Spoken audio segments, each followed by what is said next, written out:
Friday night. A dorm room floor buried under wooden panels, loose screws, and an instruction booklet that seems to be written in no language at all. Marcus, tall, sleeves shoved up, that easy grin gone tight with concentration, is losing a fight with a flat-pack desk. And Aarav, sitting cross-legged in the wreckage, is watching one small word do all the work. He has heard it every single day for a week. In the hallway, on the bus, in the cafeteria. His textbook, 12 years of it, never once mentioned it. Marcus. That word. What does it actually mean? Marcus laughs, sits back against the bed. Which one? Same word, man. It's got like 5 meanings. Aarav tries it. Big, bright, hopelessly wrong. Fuck, this desk is very nice. With a warm, polite smile, like he's greeting someone's grandmother. Marcus loses it. No, not like that. Okay, he wipes his eyes. Sit down. This is a whole lesson. Welcome back to Think in English with 1,000 chunks. One story, one situation. 5 chunks of real English. This is Aarav, week 1 in California. And today he learns the one word your textbook pretends does not exist. One word, 5 completely different meanings, and the golden rule that keeps it from ruining your life. Let's go. The desk fights back. A panel that is supposed to click does not click. Marcus leans in with his whole weight, and the thing finally, grudgingly, moves. This is fucking heavy, he breathes. Fucking. Level 1, the easiest one, you put it in front of a word and it turns the volume up. That is the whole job. It is not aimed at anyone, it is not an insult, it is a dial. Fucking heavy, fucking cold, fucking amazing. The desk is heavy, fucking heavy is heavier. The coffee is good, fucking good is better. And here is the strange part. It works both ways. Happy or angry, it does the same thing. It just adds heat. This pizza is fucking incredible. This line is fucking long. Same word, opposite feelings. One job, more. Aarav tries it under his breath, careful, the way you'd hold something hot. This desk is fucking heavy. Marcus nods without looking up. There you go. And it fits. It clicks, the way the desk panel still refuses to. Back in Mumbai, Aarav thinks, his English teacher would have fainted. 12 years of grammar drills, of please and thank you and could you kindly, and not one of them ever admitted that real people talk like this. That the most common word on this whole campus was hiding in plain sight, doing a dozen jobs, while his textbook looked politely the other way. Now the instruction booklet.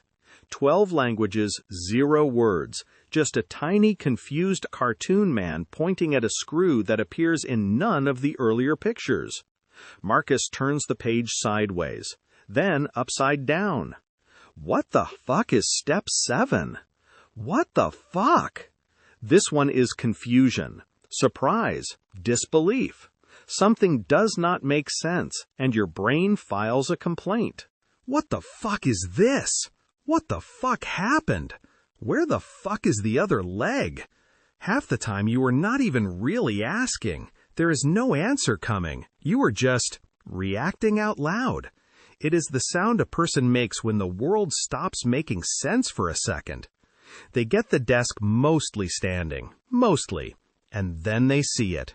One screw, left over, sitting on the carpet, small, shiny, and belonging to absolutely nothing. They look at the screw. They look at the desk. The desk seems fine. Marcus shrugs. Fuck it, it's fine. Fuck it, this one is not confusion. This one is a decision. It means, I am done thinking about this. Let it go. You have weighed it, and you are choosing to walk away. Fuck it, I'll do it tomorrow. Fuck it, let's just order pizza. Fuck it, good enough. The leftover screw goes into a drawer. The desk stands. And Aarav writes both of them down. quietly amazed that one small word can mean, "Where is the leg?" and "I give up," with nothing changing but the two words standing next to it. Saturday afternoon. The outdoor court behind the dorms glows in that gold light California seems to hand out for free. Marcus is playing pickup with three guys he half knows. Aarav sits on the sideline with a water bottle, homework open on his knees, mostly watching. Marcus sinks a long shot. Clean. Nothing but net. And one of the other players, tall, already laughing, throws both hands in the air. "Ow, fuck off, that was luck." Aarav goes still. Back home, those would be fighting words. But nobody is fighting. The guy is grinning. Marcus is grinning. The ball bounces away and nobody chases it. Somewhere a sprinkler comes on across the grass, and the whole afternoon just keeps glowing, gold and easy, like none of this is a big deal. Because it isn't. Fuck off. Here is where it gets tricky, because this one has two faces. Between friends, it means, "Come on, no way, stop it." It is almost a compliment. You did something so good that I have to pretend to be angry about it. You got front row tickets? Fuck off, really? That is not anger. That is delight. That is, "I don't believe you," in the happiest possible way. But the same two words, cold, flat, said to a stranger, mean exactly what they say. Go away, leave me alone. And they are not gentle about it. The difference is not in the words. It is in the smile. It is in the tone. It is in whether you already love the person you are saying it to. The game heats up. Marcus jumps, blocks the tall guy's shot, sends the ball rattling into the chain link fence. The tall guy freezes, stares, and then bursts out laughing. "Fuck you, man!" Already reaching out for a fist bump. Aarav nearly stands up. In every movie he has ever seen, "fuck you" comes about 1 second before someone throws a punch. But Marcus just bumps the guy's fist and laughs right back. "Fuck you," the most dangerous one, and the most misunderstood. To a friend, in a game, with a grin, it means, "You got me. That was too good. I am angry in the way you are only ever angry at people you actually like." But make no mistake. Change the face, change the room, change the person, and "fuck you" becomes one of the hardest things you can say to someone in English. It ends friendships, it starts fights, it does not come back once it leaves your mouth. And that, Marcus says later, walking back toward the dorms, spinning the ball on one finger, that is the whole lesson. These words are a knife. Sharp, useful, and you do not wave a knife around in church. So here is the golden rule. Aarav writes it in capital letters, pressing hard. Never with a professor. Never in an interview. Never in an email. Never with someone older you have just met. And never, never when you are actually angry and actually want to hurt someone. These words are for friends who already know your heart. They are the fifth language you learn, after you have earned the first four. You do not get to use them on day one. You get to use them after 100 small moments, after inside jokes and shared silences, and enough time that a grin can carry the whole meaning by itself. That is the part no textbook could teach, even if it tried. Marcus grins. Basically, if you're not sure, don't. Aarav writes that down too, underlines it twice. That evening, Aarav sits at the desk, his desk, the one they built, 1 screw short, standing anyway. He opens the notebook to page 5. But tonight, there are 2 columns. One says, how, the other says, where not.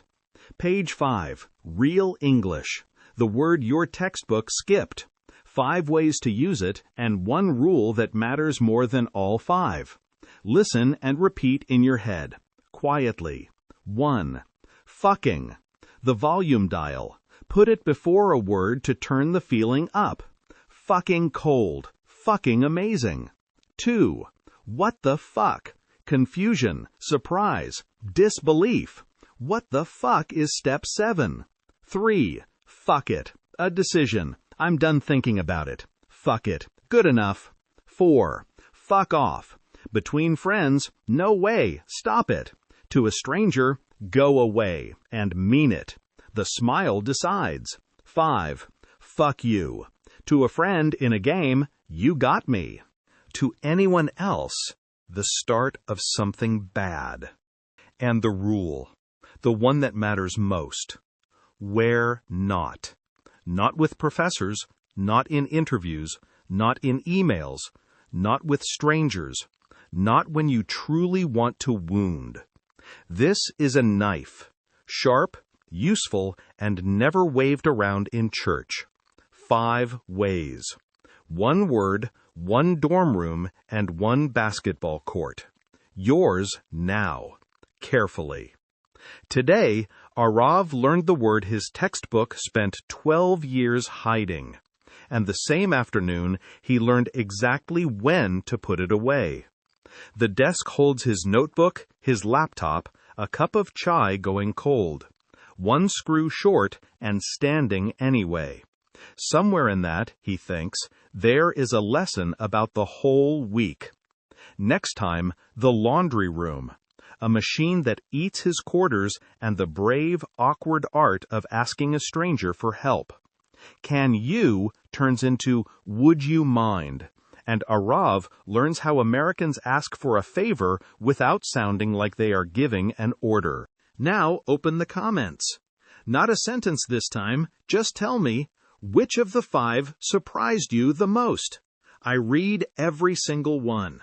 Subscribe so you don't lose Aarav on his way to 1,000. See you in episode 6. And remember, this word is a knife. Learn it, respect it, and keep it in your pocket. Unless you're among friends.